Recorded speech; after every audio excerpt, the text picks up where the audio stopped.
Ассалаумағалейкум достар. Сіздерге тағы бір қызықты әрі маңызды бір ақпарат айтайын. Сіздер білсеңіздер, өз телефондарыңыздың клавиатурасында, яғни пернет тақтасында керемет функция бар. Сіздер оны мүлде қолданбайсыздар. Егер бұны қолданған болсаңыздар, болмаса білетін болсаңыздар, комментарийға жазамыз.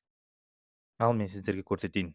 Ол үшін қандай да бір неге социальный сетьке кіреміз, болмаса WhatsApp-қа кірейік. WhatsApp-қа кіреміз да, сөйтіп мынау текст жазатын клавиатураға кіреміз, пернет тақтаға кіреміз. Осы жерде мынандай перевод деген бөлім бар. Бассаңыз қараңыз, мына қазақ тілі деген жерге өзіңіздің тіліңіз жазасыз, қазақ тілі жазасыз, міне орыс тілді таңдадым мен.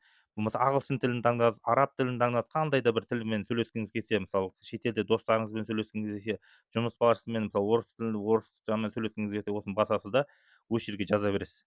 Мына мысалы мен жазайын, привет, сәлем дейін, иә. Міне сәлем,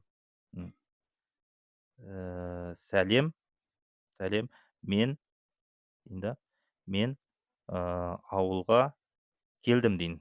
Міне қара, привет, я приехал в деревню деп жазылды уже төбесінде, көрдіңіздер ма? Сөйтіп жібере саласың, болды. Ол оған болады, ол саған жазады, сен оған жазасың, осылай перевод жасай беруге болады. Бұны қалай жасаймыз, бұл функцияны? Ол үшін мынаның қасында үш нүкте бар. Осы үш нүктеге барсаңыз, мынау мен шығарып қойғам негізі, осы жерде тұрады ол. Ол негізі басты бетте жоқ тұғын.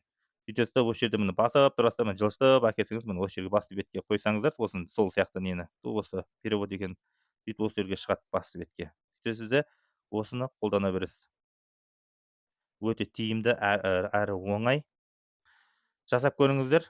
Ұнаса лайк басамыз. Дәл осылай жасалса тіркелеміз. Әрі осындай қызықты видео